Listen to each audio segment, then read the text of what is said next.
50-60 ming dollar atrofida uy qidirganlar uchun umuman kommunikatsiyalardan muammo yo'q bo'lgan joydan 1.8 sotuv 5 xonali yangi qurilgan 3 qavatli mana shu uyimizni sizlarga obzor qilib beramiz. Bu uyimiz Sergeli Layli mahallasida joylashgan.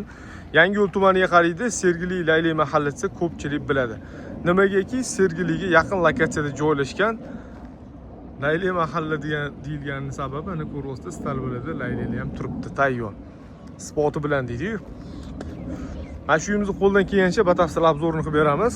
Ko'rib baho beringlar. Uyimizga kirganimizda hovliga bemalol mashina qo'ysanglar bo'ladi. Tapchali qo'yib qo'yishinglarga ham joylar yetarli. O'ng tarafimizda bitta hojatxona, sanuzelxona qurilgan. Asosiy binoyimizni hovli tarafdan mana ko'rinishi. Uy egalari yangi qurib bitkazishgan ekan, pul zarur bo'lib, srochniy sotuvga qo'yishibdi. Bu tarafda bitta mehmonxona joylashgan, birinchi qavatimizda yonida yotoqxona joylashgan bo'ladi. Bu xonalarni qulflab qo'yishdi, uyda odam bo'lmaganligi uchun qulflab ketishgan ekan. Uyimizning mana birinchi qavatida bu tarafda bitta kotelxona joylashgan, yonida oshxona bo'ladi. Bu tarafda oshxona, hamma sharoitlari qilingan. Ana endi bu yerdan chiqib ikkinchi qavatimizni ham ko'ramiz.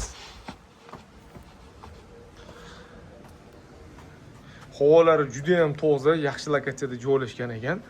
Atrofda ko'ryapsizlar, dalalar, bu tarafda daraxtlar ham bor. Havoni kislorodiga gap bo'lishi mumkin emas.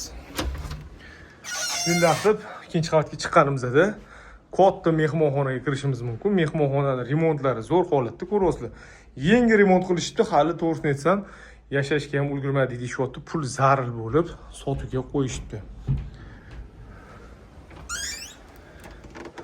Mehmonxona yonida ikkita xona joylashgan, xonadan xonaga o'tiladi, ko'ryapsizlar. Ichkarida родительский spalni. Remontlari yangi hali. Bu xonadonga egalari 53 ming dollar so'rashyapti. Yana suvdalashadigan joyi bor. Yaxshi lokatsiyada joylashgan. Xonadon sizlarni qiziqtirgan bo'lsa, videoning tagida raqamlar bo'ladi. Bemalol aloqaga chiqib, suvdalashib baraka qilsanglar bo'ladi.